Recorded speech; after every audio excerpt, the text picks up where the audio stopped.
Seems like a while since I've come on here just to complain, so here we are. Just got back from Meijer, where I do my shopping, and there was a lane that had a light on. I went and got in the lane, and I'm realizing that there's nobody in front of me, and there's no cashier. So I stand there for a minute or two, and finally I'm like, oh, okay, there's no cashier, but the light is on. So I go back about 20 feet and get in another line and get up to the cashier. She goes, is everything okay? You find everything? I said, well, there's no cashier at that lane down there. And she goes, oh, yeah, no, he's right here. He's bagging for me. And I said, well, you should probably shut the light off then. And she goes, no, if somebody comes down there, he'll go help him. I said, well, I was just there. And then the woman behind me goes, and so was I. And the woman behind her. And she's like, oh, okay, whatever. And so while I'm going through my process of stuff, I see a manager come over and explain to the person that when people are in line, he needs to be actually at his cash register. And he goes, well, I can't be at my cash register if I'm bagging, can I? And it was one of those weird things where they told him apparently to do two jobs at once, or he misunderstood what his job was. I don't know. All I know is the old joke goes, lights on, nobody home. At least nobody on that register. Funny thing is, I occasionally get comments, and this is one of the things that drives me crazy. People will comment on a video all fired up like it's fire and brimstone. They are on the warpath because my video got them so angry. And I had a guy commenting on the video I did about why there's been a spate of problems with refrigerators lately, and to the point where they're being like sued for class actions and so on because there's so many bad refrigerators out there. And I had a bunch of people weigh in and say, yeah, but we know what the problem is, and they explain what the problem is, and whatever. I had a guy just the other day comment, and this diatribe about how wrong I was and how little I know and how it's a shame that this guy, referring to me, this guy's being paid to make these videos with everything in them wrong. And I read all the way through his 500-word rant, and not once did he mention a mistake I made. Now, don't get me wrong. I make mistakes. Occasionally, I'm wrong. But if you are going to get that fired up and hammer away at your keyboard with your fists, you should at least point out something that's wrong. Because the guy claimed he was an expert on those appliances. And I got every single thing wrong. Probably I even got my name wrong. The Canadian robot lady probably got her statements wrong. But the point is, he didn't have time to point out any of the mistakes because he was too busy beating on his keyboard. So, I had recently on the set for quite some time a license plate that says CAF space SUX. CAF sucks. And of course, that's civil asset forfeiture. And it had been on the set for a while, and I rotate through the license plate, so I don't think it's there anymore, but I think it was over here. And I had a guy comment on Facebook, and he goes, I noticed that you hate the Commemorative Air Force, and I'm a member of the Commemorative Air Force. I don't understand why you hate them so much, but it's good to know so I can stop watching you. The Commemorative Air Force. Now, I didn't realize, I heard they changed their name. I believe they used to be the Confederate Air Force. I assume they're a lot like the Yankee Air Force, which is an organization, I think it's a nonprofit, and they put together a collection of airplanes, many of them warbirds, and they do shows and demonstrations, and they run a museum. At least that's what the Yankee Air Museum does. And so I'm guessing the Commemorative Air Force is a similar thing to that. But for someone to just see initials and jump to the conclusion that everything's about me, so that must be what I think it is, without asking, hey, I'm just curious, what does that license plate mean? Because I've seen some license plates I didn't understand. And so I would ask somebody, what does that mean? If I get an opportunity. And the guy could have said, by the way, what does it mean when it says CAF sucks? What's CAF? And then somebody would have said civil asset forfeiture. And in fact, somebody else did say that, but he didn't respond to that, which leads me to my next complaint. People don't realize that you can edit your comments on Facebook and YouTube. If you post something stupid, you can either A, remove it entirely, or B, edit it.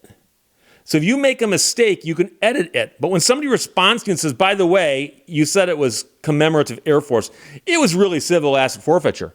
You could delete your original comment if you wanted to, or you could say, oh, my bad, I'm sorry. No one ever does. And I've seen somebody post a mistake and then post another comment trying to clarify the mistake, and they make another mistake. They're like, oh, fat fingers, and there's like all these addendums to their original edit their original post, which they could have edited if they wanted to. So you don't know how to edit something on Facebook or YouTube, ask a loved one. They'll explain it to you. But there you go.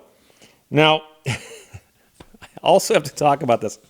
I meant to mention this a while back, but I have a website, and I advertise that I represent people. I'm an attorney. That's what I do. And occasionally I get requests for people who want me to help them because they know that I've talked about RVs on my channel before. And I don't handle RV cases at this time. I just simply don't. I'm swamped with car cases. I don't handle RV cases. And quite frankly, not many people do. In fact, if you ask me, do you know someone who handles RV cases? I generally say no. Because the few people I know who do them so rarely that if I send them to them, then they get mad at me because that guy said no also. So I'm sorry you bought an RV. In fact, that should be my next videos. I'm sorry you bought an RV. But I had a woman email me and she said, well, I bought a really bad RV and I saw your video, don't buy an RV, and I want to know if you'll represent me. And I said, I'm not taking RV cases at this time. And she wrote me back and she goes, well, you must be a really bad attorney then. And ironically, that's the exact opposite. My business with respect to my practice is doing so well with lemon law cases involving cars that I don't need to branch out into RVs and boats and sewing machines and whatnot. I can just do car cases. And so I wrote her back and I'm like, well, I'm sorry you feel that way. And then she wrote me some really, really insulting things because apparently she couldn't get anyone to take her case.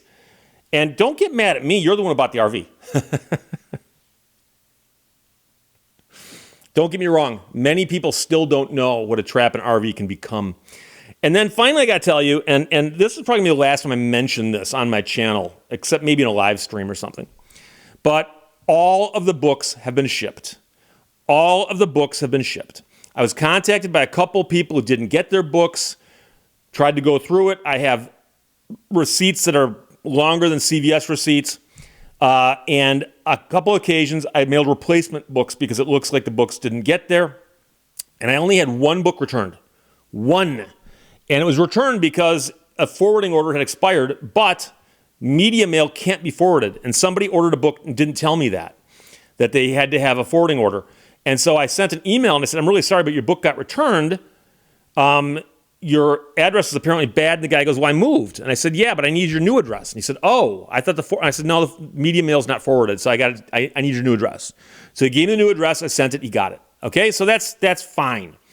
But I had one weird transaction, and I suspect it's not a regular viewer of my channel, so I'm not worried about talking about it here.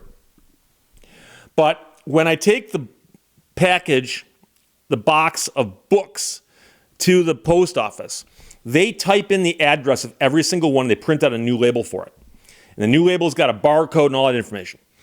And when they type in the address, the post office will actually tell you if they think it's a good address or not. And so the guy at the post office on one occasion said, Steve, this address you have here is no good. It's no good. The computer's kicking it back. He was trying everything. And I know there's certain things they can try to do just to see if there's some minor issue. But quite often, for instance, it'll be somebody forgot to give me an apartment number, but there's a block of apartments. So the right building, but we don't need, we need to have the number, that kind of thing. So he goes, Steve, this right here, this address is no good. So I pulled up on my phone the address that the person had given me, and it matched. I said, well, that's what I got. And he goes, and that's what I typed. And he double-checked it, and I double-checked it, and he goes, don't know what to tell you. So I came back home, and later on that day, I sent an email to the person where I hit return on their email to me saying I want a book. And I returned an email to them saying, the address you sent me is no good. Can you double check if there's something wrong with it? And if it's correct, I could probably ship it another way. But if it's not correct, we got to figure out what the problem is. But I'm not going to put something in the mail where the post office says this address is no good. We have no idea if it'll get there. Because, come on. You don't start a journey like that with someone telling you, oh, by the way, it's the wrong way. Don't go that way. So I sent the email, and then I put the package aside, had it on my desk the entire time, actually, and didn't get a response. And then one day I get an email from that person saying, I ordered a book from you and I never got it, and I would think it'd be here by now. Can you check? And so I immediately hit return and said, I sent you an email already. Your address is no good. Could you please correct your address or contact me so we can figure this out? No response. Now, is it just me, or when I send an email to somebody that asks for some kind of call to action, I'll watch my email for a return just in case they respond quickly. I responded within 5 minutes of that email saying, there's a problem with your address. I need you to fix it. I need to talk to you. Nothing. Now I'm baffled. So a week goes by, and then I get another email from the same person saying, I sent you an email last week. You didn't respond to it. You haven't answered. I haven't gotten my book. What's going on?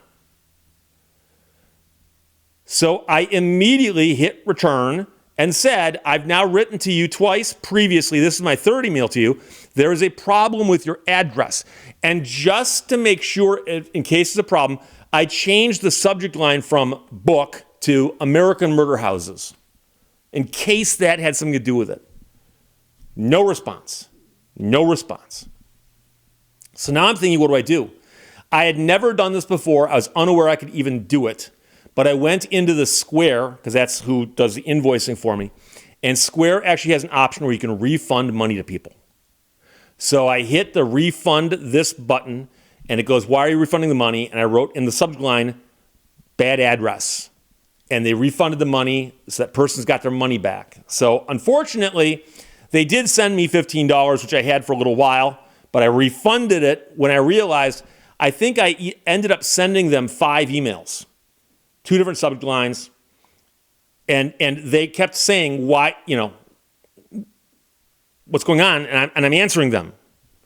And all I have is an email address and a bad postal address, at least according to the post office. So that's the only problem I had for the most part. And I look back on it, and I shipped out almost 650 books. 650 books. I did them all myself. I sat at my desk, signing them, packaging them, and I took them all to the post office myself.